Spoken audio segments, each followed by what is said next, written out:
അതിന്റെ അർത്ഥം ആഴമായി സ്നേഹിക്കുന്നു എന്നാണ്. ഇന്ന് പകൽ പരിശുദ്ധാത്മാവിൽ ഒരിക്കൽ കൂടി ഞാൻ ആവർത്തിക്കാം, നീ യേശുവിനെ ആഴമായി സ്നേഹിക്കുന്നുണ്ടെങ്കിൽ എടുത്ത തീരുമാനം പാലിക്കണം. ഹൃദയത്തിനകത്തുനിന്ന് വന്ന ഒരു തീരുമാനമുണ്ടല്ലോ, അത് പാലിക്കാൻ തയ്യാറാകണം. കൽപ്പന അനുസരിക്കുന്നതിലൂടെ, പ്രമാണം അനുസരിക്കുന്നതിലൂടെ, വചനം അനുസരിക്കുന്നതിലൂടെ ഇങ്ങനെയാണ് ഈ ദൈവത്തെ സ്നേഹിക്കുന്നത്. ഹല്ലേലൂയ. ഈ സ്നേഹത്തിന്റെ പരിണിത ഫലങ്ങൾ നമ്മിൽ നിന്ന് ഈ ദിവസങ്ങളിൽ പുറത്തു വരണം.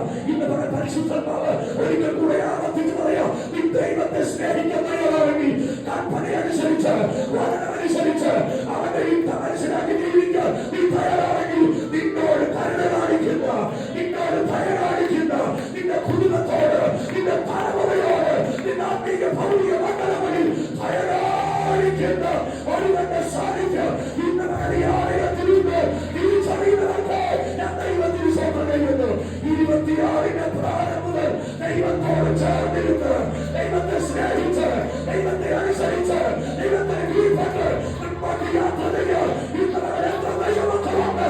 ആത്മാവിനെ പ്രവചിച്ചു പറയുന്നു, ഇന്നലെ അനുഭവിക്കാത്ത ഭയ, ഇന്നലെ പ്രാപിക്കാത്ത ഭയ ഈ ആണ്ടിന്റെ ആരംഭത്തിൽ തന്നെ ചില കുടുംബങ്ങൾ അനുഭവിക്കുന്നുണ്ട്, ചില തലമുറകൾ അനുഭവിക്കുന്നുണ്ട്. ഇതിനെ പരിശുദ്ധമാണ് ഈ വചനത്തിലൂടെ വ്യക്തമാക്കുകയോ. ഹല്ലേലൂയ. ഈ ശബ്ദം ഇന്ന് പകൽ കേൾക്കുമ്പോൾ പരിശുദ്ധമായി പറയാം, ഇന്ന് പകൽ ദൈവജനരോട് കരുണ കാണിക്കും, ദൈവജനരോട് ദയ കാണിക്കും, ദൈവജനരോട് ദയ കാണിക്കും. ചില കുടുംബങ്ങൾ അവന്റെ ദയ ഇന്ന് പകൽ അനുഭവിച്ചറിയും. ചില തലമുറകൾ അവന്റെ ദയ ഇന്ന് പകൽ അനുഭവിച്ചറിയുന്നുണ്ട്.